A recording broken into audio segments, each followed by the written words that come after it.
Hey babies, hey babies, hey babies, hey babies. Hi everyone. Hi everyone. Hi everyone. What's up, Callow? How you doing today? Happy Thursday, everybody. Doing all right. Caps got smoked again. Uh-huh. Uh-huh. Right. I'll get to them in a bit. Let me start with the footballs, because you all love the footballs. So let's start with the footballs. How about your guy Trey Hendrickson going public now? He's decided that's it. I'm done. I want to read some quotes that he gave. I'm gonna get around to. I don't think this means he's coming here because I don't think he's getting traded here because I think the number ballooned in a way that I don't think it's going to be hard to trade him now. But these are the things he said about the Bengals. And I guess yesterday, one of the higher ups of the Bengals said that he needs to, at some point, be happy at certain rates that maybe he doesn't think he'd be happy at. And I think some of it is on him to be happy at some point. And if he's not, that's what holds it up sometimes. That was Katie Blackburn, who's the team's president. And so he goes on McAfee because he reads this and he goes, through this process, communication, when I say it's been poor, it's been like here and there. And respect to Jamar and T, I don't want to take anything away from them. They're great. They've accomplished in their careers. They deserve everything they've gotten. I have a tremendous amount of respect for them. But when it comes to my situation, it would be nice to know in some ways, like, hey, are you going to put me in the queue? And I'd have no problem with that. And then he goes on to say this. That's where to read what I read yesterday was confusing. Like, it's my decision. I would have been willing to sign 3 years ago, 2 years ago, and this year. It was communicated to me that we would get something done this year and reiterated with the director of player personnel, Duke Tobin's comments at the combine. I treat it like a house now. House value has gone up. It's the cost of living. In some ways, life continues to go forward. I know I'm a football player. I'm training to be the best I can be. And however this looks, whatever team, we can address that. And then he went on to kind of throw out there what is in this contract that at least have talked to him about that he doesn't want nothing to do with. Where he said, I don't think I want to play for incentives. That'll be out. I don't think I want to play on a short-term contract and see where it goes. I want to be able to tell my wife, here's where we're going to build our family together. He's officially done with them slow rolling his future with that team. So this will now ramp up with the draft a couple weeks away. It's either get something done or trade him because he's clearly basically saying out loud, I don't think you respect me any longer.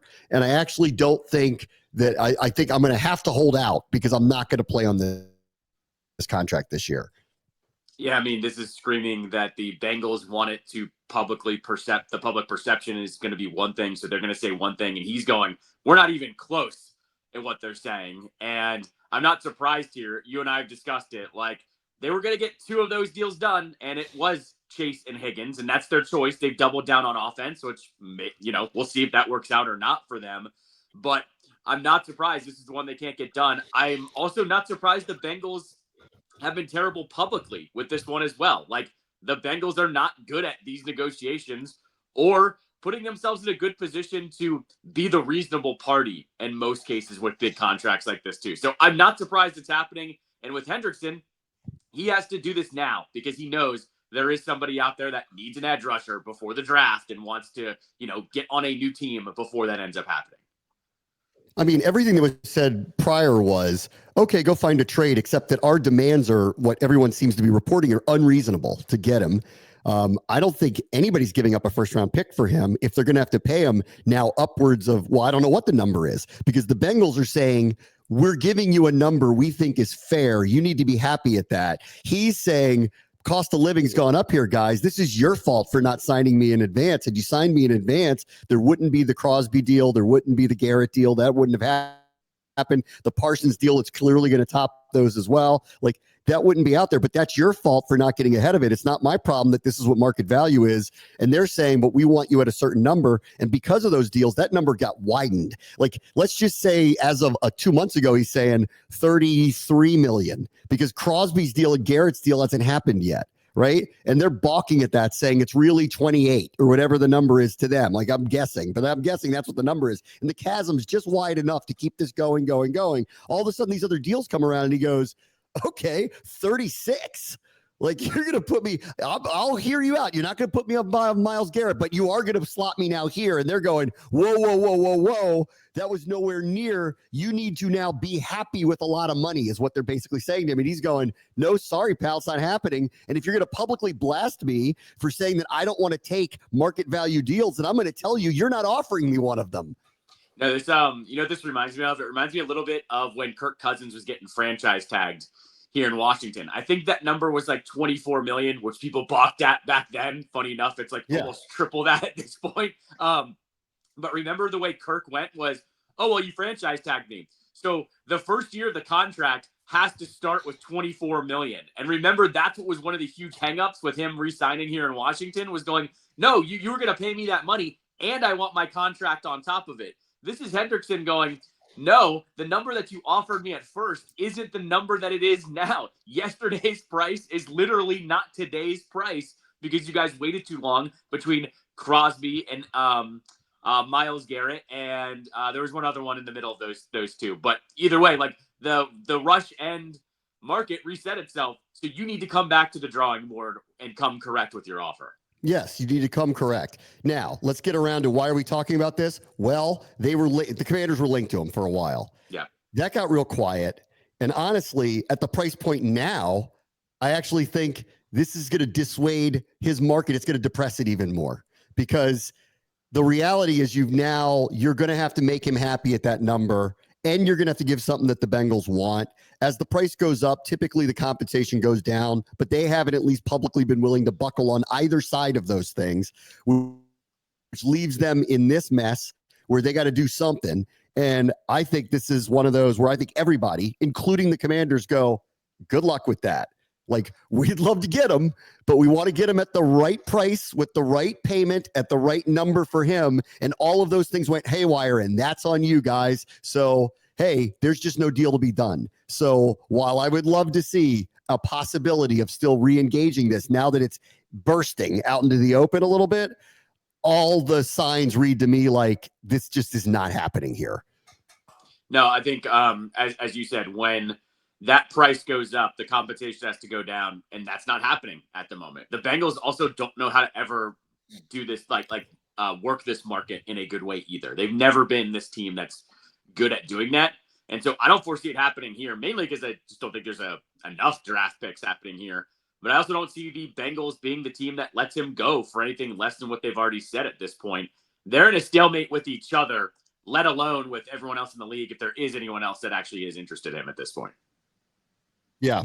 So I'm going with this ship is sailing. I would be shocked if he gets traded now. The number got too high. The compensation we think is still too high to get rid of him. I don't actually think they want to trade him. I think they do want to bring him back, but they're trying to get him to say yes to something that would be now under market value and probably was all along. It just got worse. So we'll see how that one plays out. I did a podcast yesterday with Kyle. I'm going to jump it a little bit here because we talked about some of these issues that I want to talk about with you that you're going to hear on this podcast, but I just won't go into the great detail that I did with Kai because I was like, it's a good idea. Like, let me just talk about this stuff this week off of Peters and Quinn spoke. You heard what they had to say. This is where the roster is now. We're only in phase one. They went through free agency. Draft's coming up next. We'll see. They have 5 picks on the board now. They are open to trading back if there's a partner. So maybe they end up with more. If not, they'll probably end up with 5 picks. Who knows? Maybe they trade somewhere else in the draft, whatever. Like, there's possibility that they'll have more than 5. We'll see. Then we'll see what they come out on the other side of it. And then phase 2, phase 3, second wave free agency will fill out the roster as they head into the season. And he asked me, he goes, what's their unfinished business? And I went, that's a very good question. What do they need to do as opposed to what are they going to do just to fill out the spots? And so I'll start with this one. Obviously, edge rush. However, this comes with a major caveat. I don't know how they're looking at this current group of players that they brought in, specifically Kinlaw and Wise. And do they think that there is kind of these larger, more athletic, unusual ends, like a 4 defensive tackle alignment, sort of like, well, not with Armstrong, Payne, Kinlaw, Newton, Wise, some of the other rotational players, maybe. I'm still not certain how they're looking at this position, but I will say of the things I expect them to address at some point, whether it's free agency or more likely the draft, I still think it's this, but that's without knowing how they're going to utilize the players that they have. And they actually have a very deep group of defensive linemen all of a sudden. They might not have any like massive game-changing playmakers, but they got a lot of good players now. So I'm not really sure how they're thinking about edge at this point. Yeah, we call that quantity, not quality. That's what they have right now. That's what I would call it for right now on this unit. Like, could they get the job done? Sure, but nothing scares me along this defensive line at the moment. So it's not only unfinished business, I put it down as a weakness. And so I feel like they've got to take an edge rusher with one of those first 2 picks just to shore up the unit, because quantity and not quality doesn't get it done in this league. I'm sorry. It just doesn't. You need guys to step up and make playmakers. I wouldn't even call it unfinished business. I would say we're down to the studs at that position right now. So, yeah, that's the number one position that they need to make a move for. Yeah, I agree. I will say this. I do think with the group that they brought in, I think they have addressed the rush defense problems of a year ago. Yeah. But have they gotten the game-changing third down pass rusher? No. They haven't, unless Kinlaw is going to become someone who becomes that kind of disruptive player, likely more from the middle of the line and not on the edge. I'm still waiting to see, do they move him around a little bit, but I'm more inclined to believe it's going to be in the middle of the line. So we'll see. I do think that is number one. Number 2, another receiver. So Kime brought this up, and I went, I don't know. Like, look at the group that they have. All of a sudden, they got Debo and McLaurin as the top 2. And then they brought back KJ Osborne, which I thought was interesting because he didn't play very much. Granted, he came in late in the year after he was waived by New England, but they brought him back immediately over Zaccheaus and Crowder. So there was something there. They liked what he did in Minnesota or whatever it is. They have him. They got Gallup coming out of retirement. Wait and see, but that is a complete, like, no-brainer, low risk. If it doesn't work out, you can cut him. He's not making any money. If it does work out, you've got an unbelievably cheap number 3 receiver. And then they brought back Noah Brown. They have those 3 players all making less combined than what De'Ami Brown got in Jacksonville for 1 year. All 3 of them are making less combined than what he has. So do they need another receiver? I'm not sure. Because, like, if you're looking at the draft and you're going, where are the needs, I wouldn't say that's the position any longer. But if the right one was there, I'll hear out, okay, as we think about going over the top with offensive weapons, okay, I'll hear it out. Yeah, I mean, I would say this. If they have a round designation for the best wide receiver or running back that they're going to take, I'm fine with either position. Like, I think you have to do the same thing that I said with running back. How many running backs are under contract after this upcoming season? 0. How many of their wide receivers are under contract? Well, Terry's technically a free agent. We know they talked about that. I don't think he's going anywhere, but Debo's going to be a free agent. If he has an amazing year, who knows what happens there? And then behind him, it's Luke McCaffrey, because he's on a rookie contract. So same thing. I look at contracts here and I go, it'll dictate, whoever is there, whoever's ranked higher, that they could take either one. And I'd be satisfied with either one, because you've got to get it done with running back this year. You can address it next year and probably be okay. But with wide receiver, it wouldn't shock me at all, because you have to look at what's coming down the pipeline. And honestly, how is your bread buttered with this team? It is on the offense. So you do have to look a little bit ahead here to see, okay, can we lock someone in? Does a wide receiver drop in the first round? And you just take the best guy, knowing full well that, hey, that's, one of the guys on, the wide receivers of the future, essentially. I wouldn't be surprised at all if they went running back, or if they went wide receiver over running back, for looking at those reasons. I still feel like running back is screaming a need at this point. It just, every single one of them they have is on a 1-year contract. Eckler got injured a couple of times. Hopefully he'll be fine this year. Come back and be that kind of gadgety and in the middle of the line and a returner, all those things that he did for them a year ago. McNichols is a great number 3. B-Rob, he's back. Like, they have him under contract. But are they looking to upgrade at the position? I'm not really sure. Do they need a more explosive player at the position? I would argue that they need more explosive players in general, but that's the position that screams now they got to do something about it. They kept Chris Rodriguez's rights, so he's going to be there to compete for sure. He's going to be there to compete, and bare minimum probably end up on the practice squad again if he doesn't outright win a job from somebody. But more and more and more, knowing how good the class of running backs are, where they're sitting, it does feel like don't be surprised, because I know it's unusual to go that direction, but in their case, that might be the best player on the board. And I would describe it as a place where they can distinctly upgrade. And if they see somebody that Henderson from Ohio State, Hampton from North Carolina, Genty won't be there. If one of those guys is there, I actually think it's going to be hard to actually turn that down.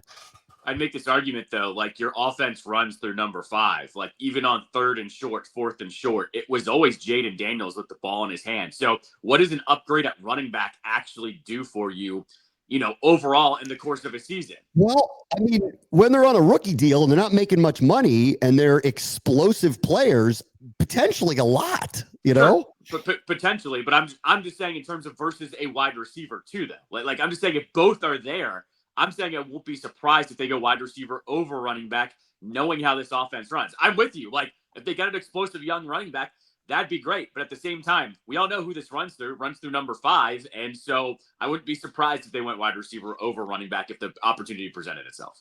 Let's see, secondary upgrades. So this one is unfinished business to me too, at least at corner and possibly at safety.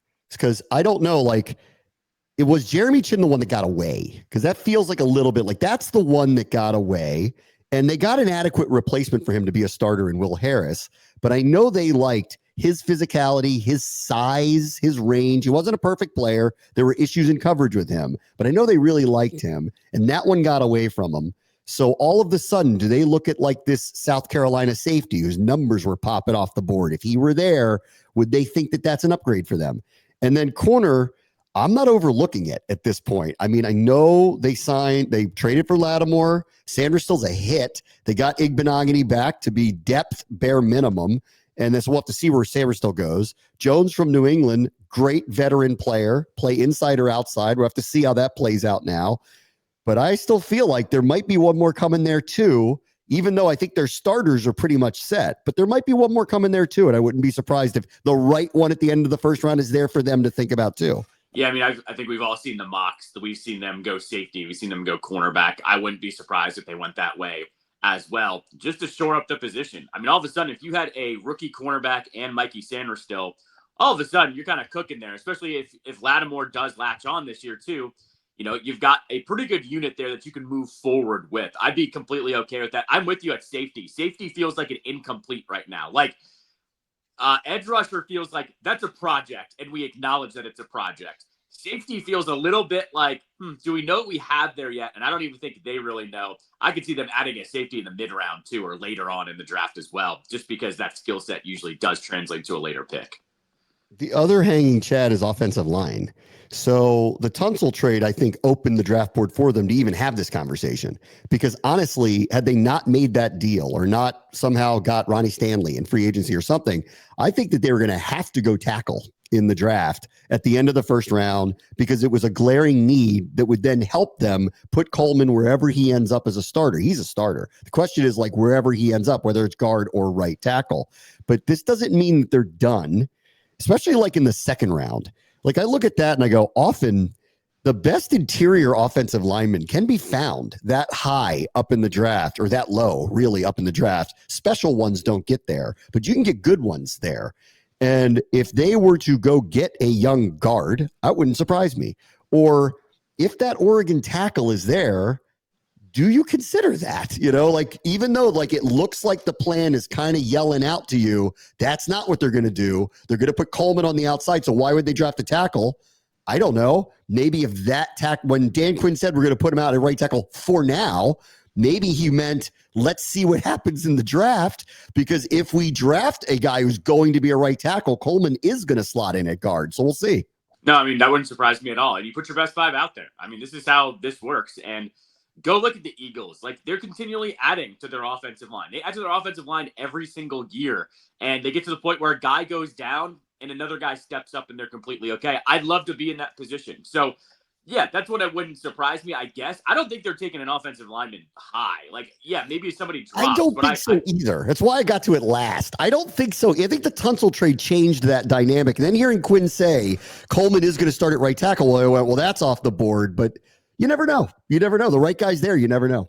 Sure. I don't see it happening. If they do, it'll be another late round guy. I actually don't almost see them doing anything at offensive line in the draft at this point. All right. One other football thing before I move on. How about your guy, Aaron Rodgers, who the owner of the Steelers, the owner says that's heading in our direction. So I don't know what that day was like with him and Tomlin and whatever talks that they had and discussions that they had.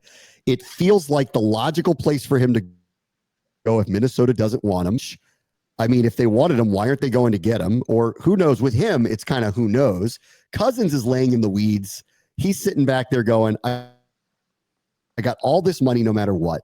I would prefer to start for somebody. I will have to facilitate a trade. Clearly, nothing's come quickly. I also don't want to do what happened before, which is I went somewhere and they screwed me. I mean, they gave me the money, but they screwed me in terms of like they put a shadow over me immediately and made it like if I'm not good in year one, the guy's going to take over. It's exactly what happened. Rodgers' case, he's just roaming the earth looking for signs of where he should, pitch his tent. And honestly, like Pittsburgh all along, at least the last couple of weeks, once Minnesota seemed to kind of graciously bow out of all of it, I don't know how he doesn't pick them. So I don't know what stars have to align or what ayahuasca's got to take to come around to it. I feel like this is where he's going to end up, but I don't know what the holdup is. And because it's him, you never know what the holdup is. And if they're them, I got to tell you, like, they're sitting there standing at the altar for this guy. Be very careful because who knows with him and how he's thinking day to day about what to do. He could up and retire one day. You have no idea what he's going to do. I mean, I think he's doing the same thing Cousins is doing. He's waiting till after the draft. I think the way the chatter has gone this week, too, on the draft, I don't know how much you've been paying attention, that Shador's value has dropped like significantly. That they're pretty much like I'm not surprised. Yeah, I mean, I think Orlovsky though. I think it was Orlovsky that said he compared him to like Andy Dalton. So are we thinking that Shador goes to like the second round? And by the way, I want to say that about like that comparison. Even Kuiper piped up and said Andy Dalton's had a great career. Like, don't disparage. That's right. All the millions of dollars that he's made. He's still in the league. Like, was a starter. This isn't me disparaging Shador, but you would not use a top 5 pick on him. Correct. But you would not use that's the point. Yeah. Yes, he had a great career. You'd love to have somebody like that. You do not use a top 5 pick on him. You use it on somebody who you think is franchise changing. And so with that, I think what's happening here is I think multiple teams have probably said this, but I think the Steelers are one of them. They're going, if Shador's there in the second round, we might take him. And Rodgers is going, I don't want to deal with that because the first bad game I have, they're going to call for my head and call for him.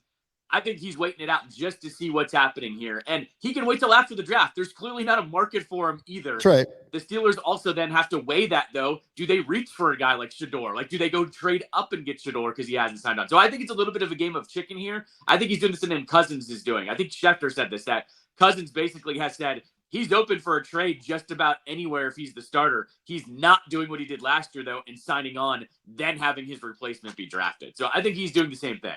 Shador is a tough prospect because of who he is, who his dad is, what the pedigree is. It's a very difficult prospect. It's different than most. Like in most cases, I would just be like, go watch him on tape. What do you think? Then go listen to him, get to know the guy.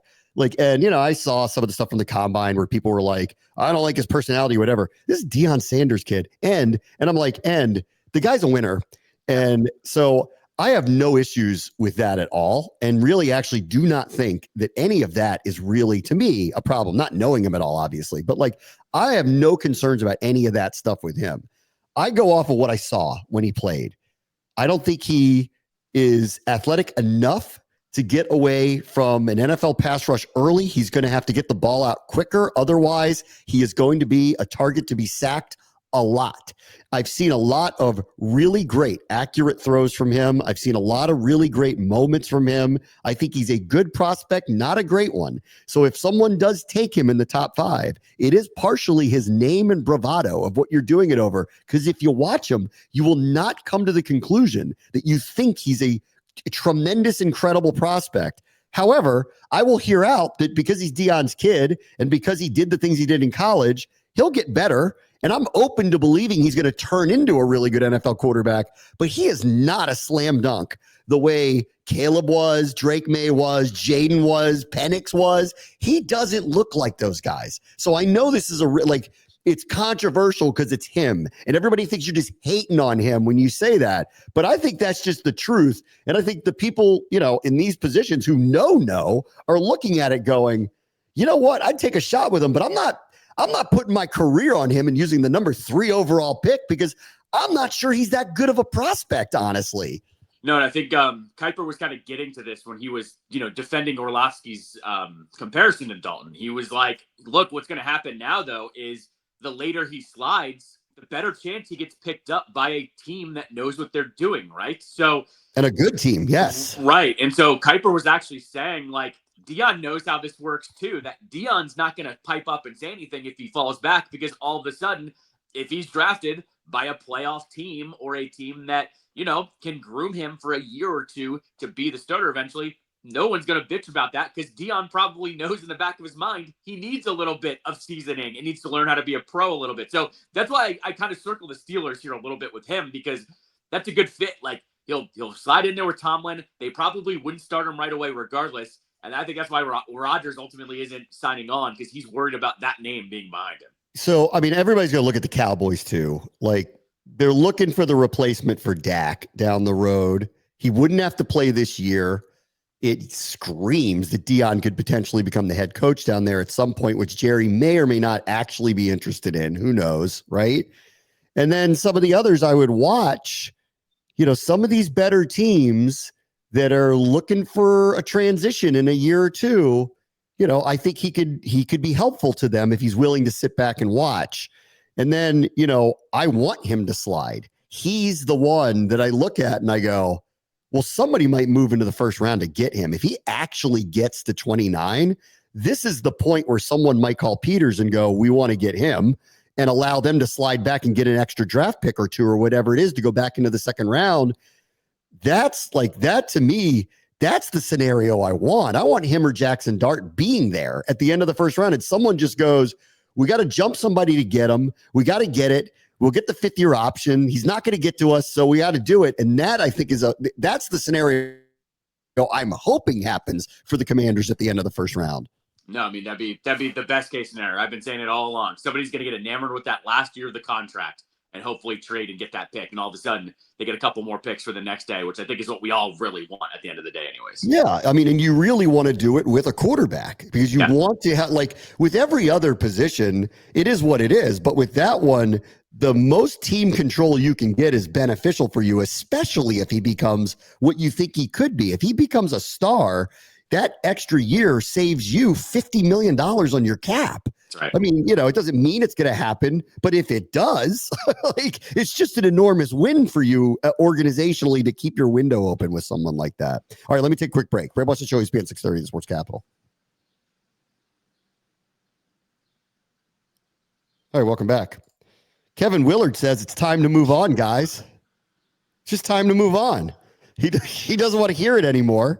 Old news. What happened a week ago is just old news.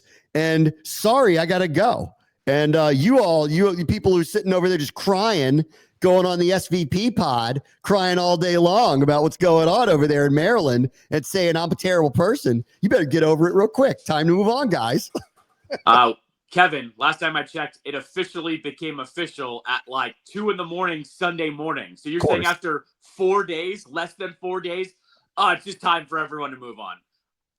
That dude's a narcissist. I'm sorry. Like, there's no other better way to say it. That dude's crazy in the worst way. Like, and he just doesn't know how to handle any of these situations. No. But like, for you to go and drop that, like, oh, I'm excited and they have buzz now and I'm excited for him, it's time to move on.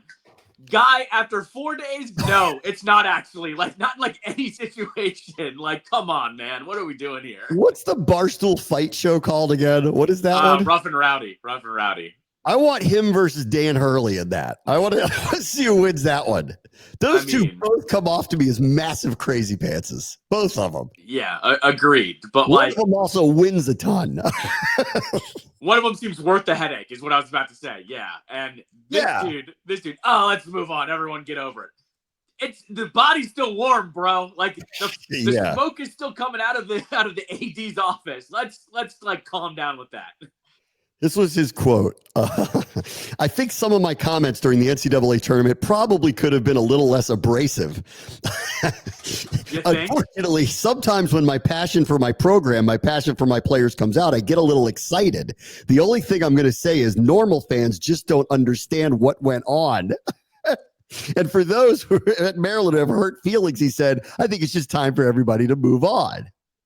I love that one. Normal fans. You normals don't know what's going on here. How could you possibly weigh in on such a complicated situation that I tried to lay out in public before the NCAA tournament started with the best team Maryland's had in 10 years? It's the biggest oxymoron of all time. Fan is short for fanatic. So normal fanatics, that doesn't exist. Everybody's weird in their own way when it comes to being a fan. And by the way, this is the same dude that said, oh, I don't regret any way that I've handled this. And now we're saying, right. oh, maybe I was a little too abrasive. Yeah, maybe because you thought about it for 2 seconds, dummy, that you decided that I shouldn't have said what I said because you made it all about yourself instead of this really good team that you were coaching. This guy doesn't know how to handle anything. Good luck. No. Good luck at Villanova for the next 3 years because I don't think you're going to last through it. So here's what he said about the press conference stuff, too. And this is incredible, too. Incredible double talk because give me a break, guy. We know that this deal is in place, like way in advance of all of this. There's no like that. The whole, I haven't talked to my agent or my wife about it. And then like 3 minutes later, you're bolting and going out the door. Guy, it doesn't work like that. We're not stupid. So that's why everybody's mad because he like set the house on fire and then ran the other way and didn't call the fire department. Like it was terrible what he did. It's awful. So this is what he said about that. He goes, everything I said during the press conference was because I loved Maryland. I was very passionate about my job. Very simply, all I wanted to do was try to get the best for my players and the best for the program. I'm going to do the same thing here at Villanova. My comments were just about having an opportunity to try to make Maryland the best program we could make it. Yeah, but you were leaving. Make Maryland great again. You don't air the dirty laundry when you're leaving. You don't do that. I think SVP said it best on his rant, which is amazing. If you haven't, just go to Twitter and it's there. And SVP said it best. He was like, dude, you could have told us it was your family. Could have told us you wanted to be closer to Jersey. Like, I think SVP said it too. He said, we're not savages. Just tell us the reason. But instead, you went full napalm on the organization and had people try to bend the knee to you moving forward and giving you what you wanted, knowing full well you were never going to actually sign on. And that's where we all have the problem with. You didn't want the best for your players. You wanted the best that you could get, which is fine, but don't napalm the place on the way out. And by the way, don't tell me to just get over it 4 days later. That's even worse. Like, I'm sorry. Like, that's even worse than anything he said. Like, oh, don't worry about it. Everyone move on. No, stop. It. Yeah, he's right. Time to, but yeah, I didn't do anything really that wrong. I was actually trying to do stuff like, he's like, I was actually trying to do you a favor. Like, oh, were you? Thanks. I didn't see it that way, but maybe I'm wrong in how I assessed it. Oh, I got it all wrong. That's what I hate. God, modern communication is wrong, and I know it. I'm going to tell you I did nothing wrong. And even if I did do something wrong, I'm never going to admit to it. And I'm going to double down and tell you I still did nothing wrong, and you're stupid. It's so crazy. It's narcissistic behavior. It's not what it looks like, guys. It's not what it looks like. Even though it is exactly what it looks like the whole time. Exactly what it looks like. Exactly what it looks like. Somebody put some tweet up and it was like the political speech these days. It's like, here are the 5 stages of what happens. It's like, this happened. Ooh, be a snowflake about it. I don't care that you're a snowflake about it. We're still right. F you. Those are like the 5 stages of communication now. And I hate that it's boiled down to sports. This guy is right in line with all of that. It's absurd. Like, there's just zero. Maybe he does have a recognition he did wrong. He's just never going to say it. That's right. He's going to pretend like he did. Or it's the other side, which is he doesn't think he did anything wrong, that's full on nuts. If you're Villanova and you hear that, you go, hey, man, we love that we got you. We wanted to get you here. We think you're great, but you didn't have to do what you did to Maryland on the way out. That was a little much. And that's a little scary for us now that we're married. Yeah, I mean, that's pick your poison. Either he knows what he's doing and he's actively lying, or he doesn't know what he's doing and he's completely oblivious. Pick your poison. I mean, that's bad either way you put it. Yeah, coach angry oblivious. Yeah. Good luck with that. Right. Wait till he loses to Hurley in some high leverage Big East game and Hurley's shaking his fists and flipping off the fans in Philadelphia. And then he's got to go explain this. And he's just huffing and puffing. And he's like, he's just going to be manic and crazy. And then he's going to say something that's completely off the wall. Right? The best part about this is actually, and this is fun for me now because he's a villain. He's a villain. I'm actually glad he's gone. Like, I don't want him to be there. Like, if he didn't want to be there, I don't want him here. We don't take hostages around here. Secondarily, your complaints were a little out of line, sir. So, like, you need to go. Well, you just went to the place that you handpicked that is giving you literally everything you want. And by doing what you did, you have basically stated, I'm exactly where I need to be. You better win, pal. You better win. And you better win big up there if you're going to take this attitude with a Big Ten program and go, it's so much better here. Okay, let's see it. I can't wait because you'll come up with excuses and then tell me over and over you have these excuses, but they won't ring true to me down here any longer because you made your bed on this one. You made your bed, buddy. I'm going to throw a free bone here. If I am the folks at Georgetown who now have a better relationship with the people with Maryland, right? Like they have smoothed things over. They've scheduled games in the future. If I'm Georgetown, I'm waiting till Villanova is on the schedule. And I'm saying, you guys want tickets? You guys want some free tickets? Student section, you want to come down to Cap One? We'll get you in the door. I think this would actually be a fun one to do of like, we don't ask for your support often, but Villanova's coming to town tonight, and you know who's coaching that guy, right? And Maryland fans are petty enough that I think they would do it. So if I'm Georgetown, I'm kind of thinking outside the box whenever that game happens next year. I think it would be incredible. That whole stadium could be wearing red. They're going to play Rock and Roll Part 2, and they're going to scream, let's go Hoyas the whole time. It's going to be... That would be magical. Absolutely magical. I'm just saying, like, people, like, not the students themselves because they are in their own bubble, but DMV Hoops fans, we all know when Georgetown's good, it's really good around here. When Maryland's good, it's really fun around here. When George Mason, American, everybody, Howard, the list goes down. We want everybody to be good. If I'm Georgetown, I am marketing the crap out of this game next year and just going like, hey, show us your Maryland student ID. You get in for free tonight. I'm going all in on leaning against Willard. That's what I'm doing. Yeah. Yes. I want a Georgetown Villanova game and the whole stadium's wearing red. Yes. 100%. It was like the visual of it would be just incredible. Yeah. And then we're all Hoyas fans that night. Big time.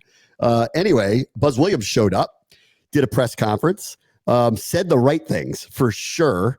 Like he knows how to say the right things. That's for sure. Cause he walked in and he said, I got no issue with what's going on around here. I like the NIL situation we got. I like the revenue split stuff we're talking about. I don't know what that guy's talking about. I actually like what's going on here, which is obviously the right thing to say because you wanted it. And yesterday I'm sitting there going, why did he want this? They don't even have an AD in place. Like, why a situation with so much uncertainty standing around you? Yeah, I mean, the only thing I think of is they're going, this is the direction we're going to go. And, you know, just we're going to get someone in here, but this is what the direction is going to be. And I'm sure it's probably good enough, I guess. I think I said this yesterday, too. The talk with him, too, was he was dropping hints that he wanted out of A&M for like the last 2 seasons anyways. So at the end of the day, this is one that fit for right now. Is it the right call? I don't know, but I do know it's probably going to stabilize the program for right now. Yeah, I saw someone also tweet out because, you know, he's moved around to major job, you know, throughout his career. And he's going to he's going to get tired of this one, too, especially if Willard's right and they don't have the resources that are necessary, or he needs to be able to get, like, it's not just the resources. You got to be able to get the players, too. Everybody's money's the same, guy. You know, like, you're going to have to be able to, like, recruiting still matters. You still got to be able to bring people in. But somebody tweeted out something yesterday where they were like, Gary Williams coached X amount of years Boston College, X amount of years Ohio State, X amount of years American University, and then stayed at Maryland forever. The difference here is Gary Williams played at Maryland, loves Maryland, bleeds Maryland, is literally turning into a turtle before our eyes. Like, didn't go anywhere else. Yeah, like that. It's the only place he ever wanted to be. It is the destination job. Buzz can say that, but no one's going to believe him. And it's not like he went to Maryland or was a lefty assistant years ago or anything. He wasn't anything like that. So, so that I don't think that it's apples to apples really with that. But I do hope.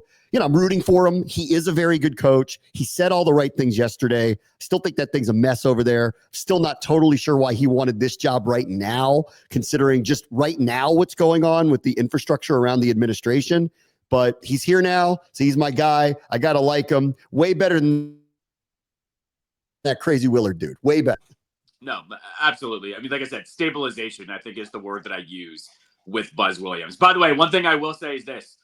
We have not gotten a picture of Buzz Williams with our friend Kevin Sheehan. I think they look very similar. I need them to take a picture. I think they need to take a picture next to each other because I saw a picture of Buzz with the glasses yesterday, and I thought, is that Kevin? Because it looked a lot like Kevin. So I feel like we need that picture to happen at some point. I like the Buzz Sheehan show. That's a good name. Sheehan and Buzz. Sheehan and Buzz. Sheehan and Buzz is drive time somewhere. Sheehan and Buzz is drive time. Where is that? Memphis? Where is that? No, that's Chattanooga. I think Sheehan and Buzz is a Chattanooga drive time radio show. Sounds about right. Yeah, that's about right. I'll take that one. Yeah, that would be a good one. All right, I'll be right back. Bram Buzz's show is at 6:30 Sports Capital. All right, welcome back. Well. The record is on again. Alex Ovechkin scored last night, the lone goal in a terrible game against Carolina, but he is now 3 goals, a hat trick away from passing Wayne Gretzky.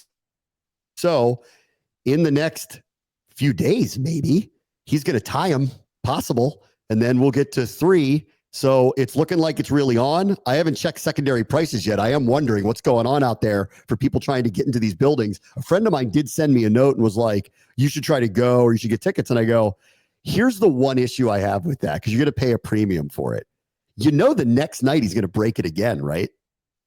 Well, yeah, but it's not that's the same, weird part of this. Like, his last goal is going to be the most interesting one that you're going to get to, because every time he scores within a week will be a new record after that. I mean, sure, but it's not the moment, and you know it. Like, when Cal Ripken broke the all-time games record, like, no one said, oh, the next day, like, I want to be there for that one. Yeah. He does a lap again around Camden Yards. Right. Like, that's not happening every night. So, I mean, I will push back on that argument. What I'll say is, when it comes to this record, I think he's got it by Sunday afternoon. I said last week he needed to score 3 goals in these last 3 games, whichever way you do it. And all he did was score 1 goal in each game. So, by the way, Alex Ovechkin, 3-game goal scoring streak at the moment right now, too. And look, it's who they're playing the next 2 games that really should have you kind of ready to go that he's going to do this. They play the Blackhawks on Friday. The Blackhawks are god-awful. Remember last time he needed to get past the record, scored a hat trick against them. He did it in like a period and a half, too. They're so bad. So I think between that good. If he breaks this with a hat trick, that's unfreaking believable. I mean, would you be surprised though? It's what he does. I mean, that's like what he does all the time. So that's why I think everyone is piping up here. And I told you, he does superhuman things when it's in reach. So if he does do it against the Blackhawks, I think he does it against the Islanders. They play the Islanders on Sunday. I think those 2 opponents dictate that he's going to do this by the end of the weekend. That's just my prediction. If he doesn't, don't kill me for it. But I think between those 2 opponents, he'll do it. Blackhawks are here. Islanders here or up there? No, Islanders are up there at 12:30. It's a noon punch up. 12:30. Yeah. Break the record 12:30. Yeah. I mean, I'm so dying for him to do it on home ice, and now, I mean, they're in kind of a weird spot where they can think about that. I mean, if I'm him, Friday night, I'm going for a hat trick. Like, go for it. You're playing a really bad team. You get one early, it's on. Like, you get one early, it's on. God, do you want to hold back if you're on the road? That's going to be weird how they think about this. Do they want it to happen on home ice? Do they care where it happens? I wonder how they feel about that. Well, and like what happened yesterday too, I guess when he got within a certain number, they were flipping some things around. Like yesterday he scored in the first period, but they were going to lose. Like we haven't gotten into the game, but they were losing 3-1 and they looked like the worst team yesterday. They go down and then they lose and all chaos breaks loose in this game. And then Alex Ovechkin was doing the solo press conference yesterday. He's doing a solo presser after every game now. Ay, So ay, ay. they're doing that with him. And I was like, oh, God, I didn't realize this is what was happening with him. I think he's going to try to get this done fast as possible because I don't think he wants to sit up there after every game and answer the same freaking questions that he's been answering for honestly 2 years now at this point. So I think there's motivation for him to just get this over with at this point. All right. Last thing, Logan Thompson got hurt last night. Yeah. You were concerned about how he was going lately anyway. Now he's hurt. It's hockey. They're just going to call it upper body injury, so you're not going to know what it is. But he got hurt, and they did not look good last night. So this is the third time in like 4 games now. It hadn't looked that great for them. For Thompson, the guess here, this isn't me reporting, the guess here is he took a puck up high and his helmet popped off in the first period. So they might, like, not the guess, but the speculation is that it could be a concussion, that maybe the NHL grabbed him in between periods, and maybe that's the case. If that is the case, I'd say he's probably going to be shelved for a week, which, fine. I mean, they're getting ready for the playoffs, but I was concerned about him already. I'm concerned about if you got to start with Lindgren. We know we like Lindgren, but he's not Thompson when he's on his game. Yesterday was a little bit of a disaster all the way around between goaltending, how they played against the Hurricanes, how the end just turned into brawls that I've never seen before with this version of the team too. This was a team, in my opinion, that their frustration started to boil over in the third period yesterday, that they know they're not playing their best hockey at the moment. And it sucks to go this route, but like this happens all the time in hockey. You and I have seen it a million times. Sometimes you peak too early and then you start grinding at the end of the year and all of a sudden your momentum is starting to fleet a little bit. I can't help but get that feeling a little bit right now with the Caps, that they are not playing up to the standard that we're used to this entire season, especially against a team like Carolina that, you know, you're clear of them, but you want to take care of business, because if the Caps win their first round series and the Hurricanes win their first round series, they're playing each other. That's a guaranteed play each other second round series. You want to establish that you can hang out with them. And so they play each other next Tuesday, so we'll see what happens. But yesterday was not encouraging moving forward into the playoff picture. It was a really bad start. All right, everybody. Talk to you tomorrow. Brave Boss Show, ESPN 630, the Sports Capital.